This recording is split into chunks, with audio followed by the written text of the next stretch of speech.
you enjoyed the video. This was just to give you a glimpse of what the network members are doing on the ground with affected communities. Next in line, we have two panel discussions. But before we continue, Dr. Fuat Oktay has asked to be excused because of other commitments he has. So I would like to give him the opportunity to leave, but thank him very, very much for being here with us and for giving us the importance that he has. So thank you very much.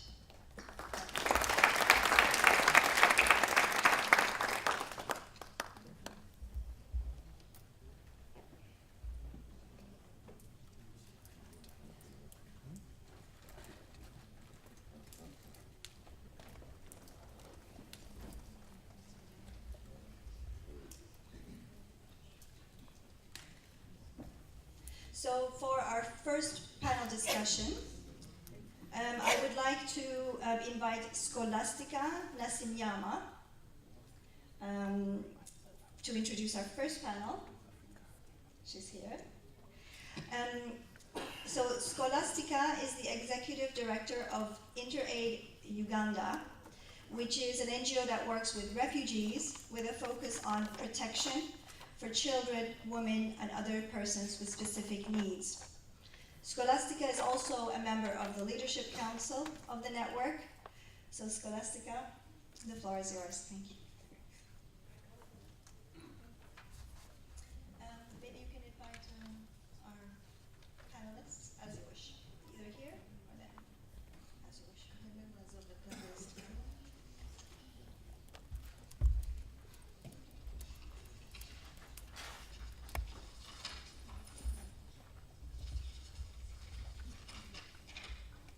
Good afternoon, ladies and gentlemen. Thank you very much for coming, for honoring our invitation to come and together launch with us the NIA network. This session is to show that the local organizations and the affected communities and members of the affected communities usually have potential, have capacity, and are very well informed and can go about responding to issues that are affecting the community at any one time.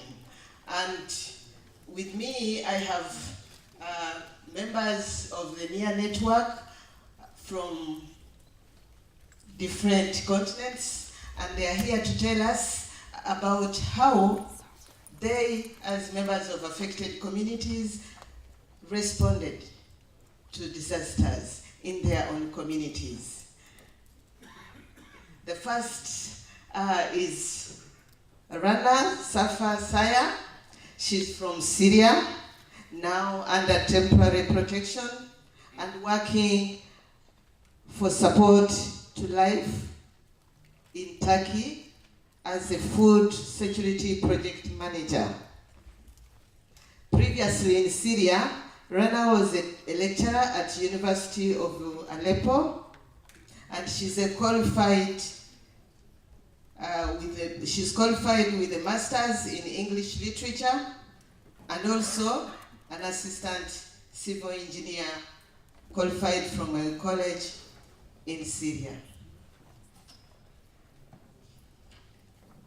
Next to Rana is Mr. Azwar Hassan, and he's the chairperson of FBA Arch Indonesia, an organization he founded after the tsunami in 2004. We also have, next to Hassan, Madame Naume Tule Salonke. She's the founder and executive director of Community Health Initiative. She is a public health specialist with emphasis on community health. Community Health Initiative is the organization she founded, and it provides health care and social services to the underprivileged and most vulnerable persons, especially women and children in slum and hard-to-reach areas in Liberia. and I'm sure she will tell us more about the organization and her work. Colleagues, I think I will not take a lot of your time. I'm going to invite them to start to tell us their story. Rana was displaced from Syria, and within Syria itself, she was displaced twice. And to us here in Turkey, she was also displaced. But who am I to tell her story? Now she's working. Maybe we just listen to Rana to tell us how she has come through and what she's doing within her community. Thank you. Rana, please. Thank you, Celestica. Assalamu alaikum, everybody. It's a pleasure for me to be here with you. I would like to redefine myself. I am a female displaced Syrian and a war survivor who is trying to find room of her own in exile. We as Syrian people have all become different after the crisis. We have redefined what home was and is, no matter where we settled and resettled. If you can walk, don't use crutches even when you have thousands of them. In other words, if you want to lead other people, just believe in yourself. My personal journey has started when the crisis started in Syria indeed. I was displaced twice inside Syria and once outside. I still remember how I had to leave home behind with all of the memories and hopes. Also, I can't forget while I was scrambling into the borders through the crowd with Mom and my injured brother. Under the heat of the sun, trying hopelessly to cross it and avoid getting killed by shelling, bombing and airstrikes.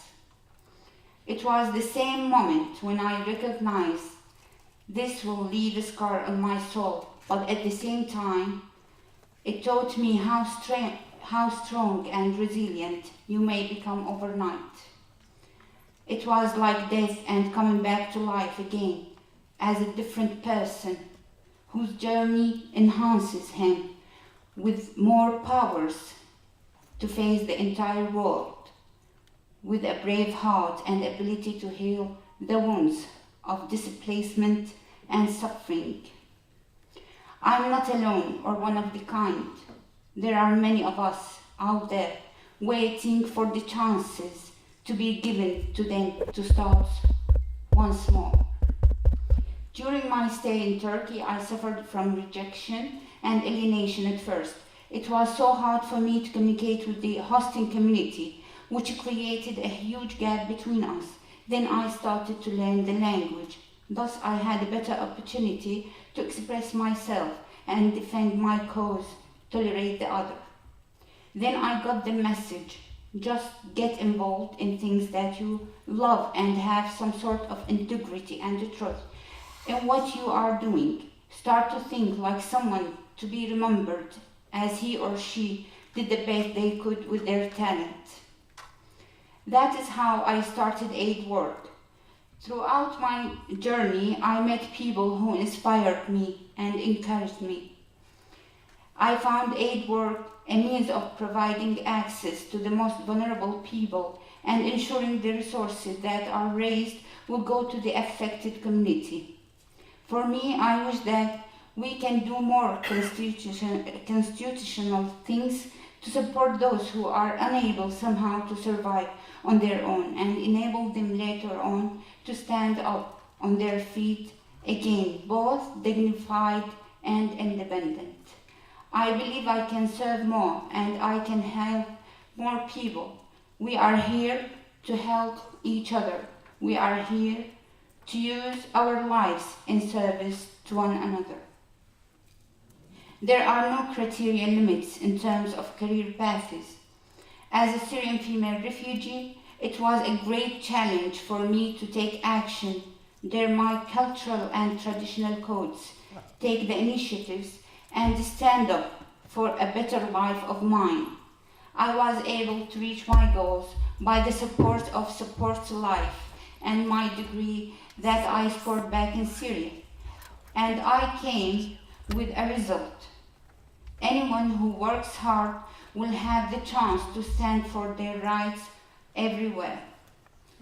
Had affected people been instructed with the right tools to continue living afterwards, after the crisis, they would have served humanity the best. As an affected person myself, who becomes a responder, I decided to take in all the sufferings and pain that I went through and reproduce it as positive energy that strengthens me to prove that we as Syrian people are not fake stories you hear about or watch on TV. We are real and we live among you. An ordinary person like me may have a lot of stories happened and are still happening. One of the critical issues to bear in mind is that affected people or crisis survivors are traumatized people.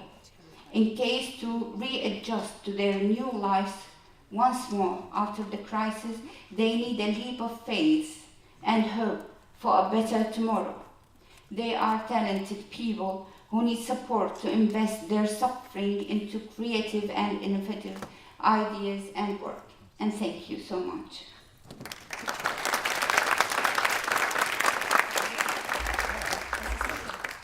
Thank you, Rana, for giving us that encouragement. And I think we all can see that with the right support, with the participation, people in the affected communities have the capacity to help themselves. And now I would like to move on to Hassan.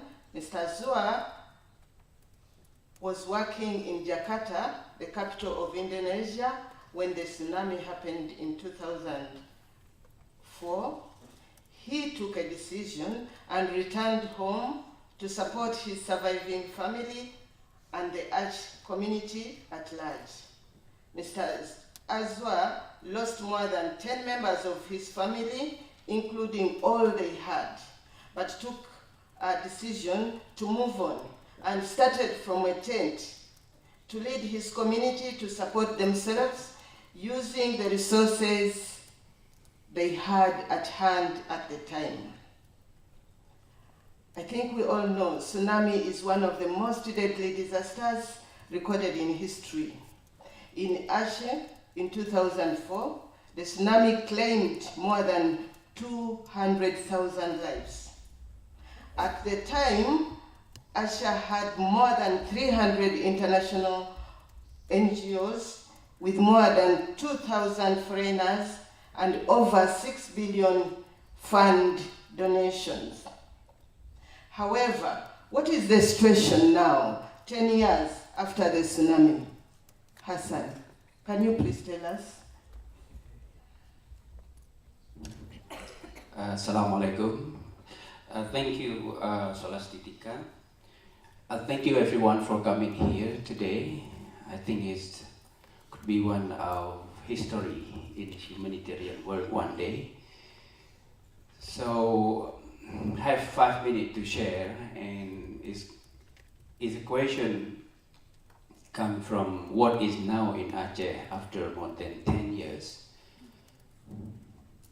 One good thing is that people get back to normal life situation, people getting house back.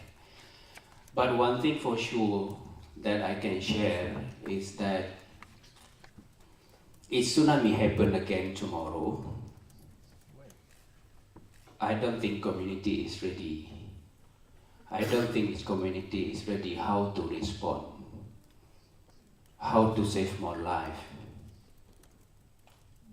Because it could happen anytime again in Aceh, in other places in the world.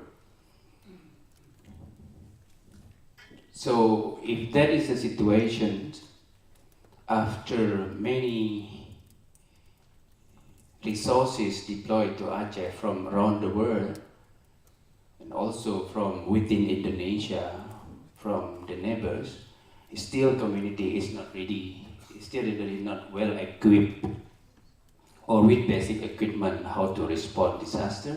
So the question is why? Why it's not happen? Why they are not ready? I don't have answer either.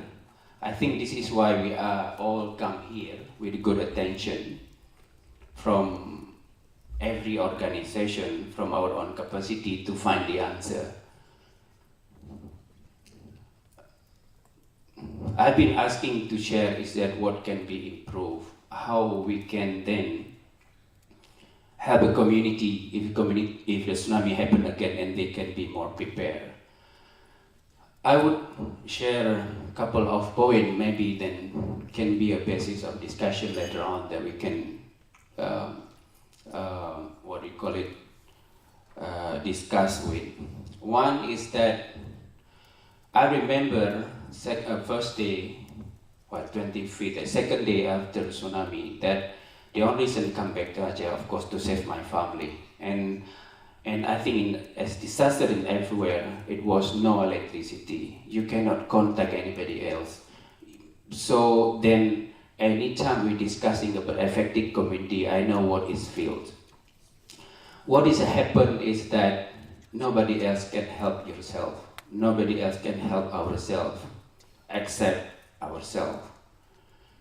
In that time, I don't know what to do because everywhere I saw, I see the dead body everywhere. If I cannot find the water, of course there is no electricity, but life must going on. And I think that is happening everywhere. It's not only in Aceh. So from that moment, and until now, 10 years till there, I believe is that at the end of the day, nobody else can help us unless ourselves, unless community themselves. So with the friend, with the colleagues, with the volunteer, we try to help. We start again alive from the 10 of people, 60 of people. So then we try to rebuild ourselves. And 3 months later, that is the outsider came and come to help.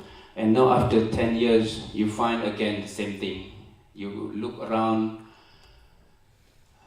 you go to the local coffee shops, you will meet the same person, the person that you met before tsunami. And I think this tells a story is that the local community, we have to work from the local community, we have to work from the existing resources, whatever is there. This is I think I would like to share in this forum is that in any situation, respond to this disaster, please do work from local resources. Please do think about what is after everyone left the community. Now, after maybe like scholastic mentioned that 300 NGOs that time, now maybe is, I don't know, one maybe, or I don't know, very rare to find one, but we are still there. I was imagining if that time we get enough or better support in terms of local capacity, is not only respond to the need on the day, but also thinking about how we can prepare our community, ourselves better in the future. Maybe that would be a different story. So that is one lesson I would like to share. The second is, after tsunami, I think the international community also bring a lot of good things, bring a lot of expertise, bring a lot of capacity. But the problem is that to respond is very slow. To respond to disaster takes too long time. And sometimes they come after you might not need help anymore. That is the situation what's happening.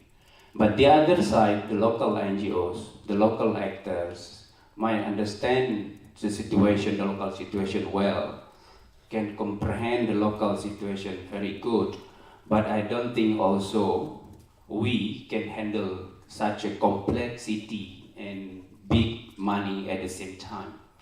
So I think that is having near maybe is the reasons why then everyone need to work together.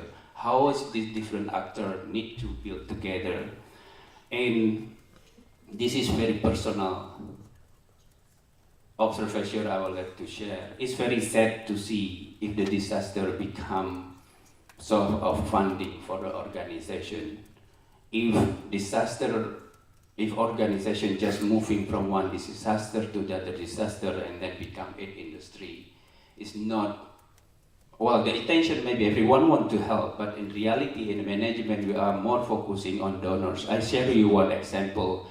That time I want to help a couple of community, but to big organization, but everybody is busy preparing the donors coming. Another meeting coming from Jakarta, from Washington, from Australia. Then at the end you find yourself alone in community. I think I would like to see, I asked to my friend Oliver Hall this morning, after this, what humanitarian SAP mean? Where is really thing will change in community, or this would be another conference talking the same thing and come up with the same documentation and other organization. I do hope it's not. I do hope that will be the good thing for community and save more life when this disaster coming. Thank you.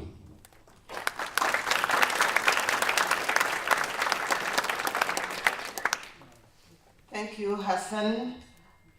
Definitely, I think we've got it. Hassan is calling on us to each respect and involve the affected community in whichever way that we need to give support.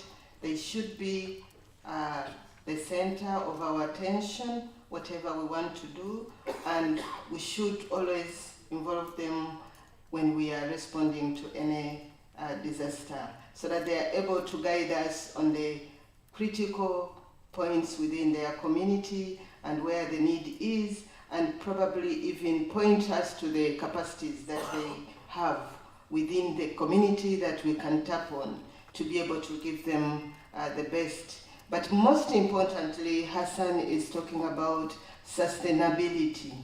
It is only the affected community, it is only the local or the NGOs or community-based organizations that are there during the disaster that will stay throughout this disaster and remain even after the disaster. So how do we engage them in the planning so that whatever support we are giving is to help them to go through all the stages and continue even after this disaster, and even help them to build capacity and prepare for any further disasters within their community. Thank you, Hassan, for that message. Naume had just started the Community Health Initiative organization 4 months. It was only 4 months old when the Ebola epidemic broke out in Liberia. And through this organization, Naume decided to join into the initiative to try and prevent the spread of the Ebola virus. All of us heard about it. And what did Naume and her organization do? She helped in the prevention of the spread of Ebola virus through training young people, community and religious leaders, creating awareness amongst them, and using them as animators to go throughout the community and educate the community on how to prevent the spread of the Ebola virus.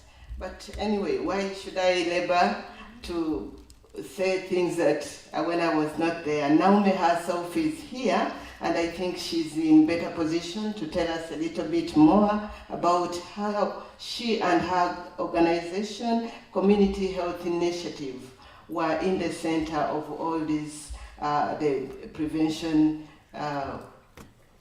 support during the Ebola epidemic in Liberia. Naume, please.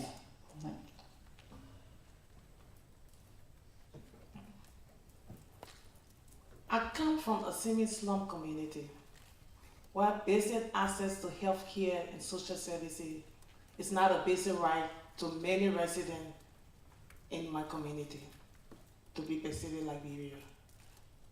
This enabled me to see firsthand the devastating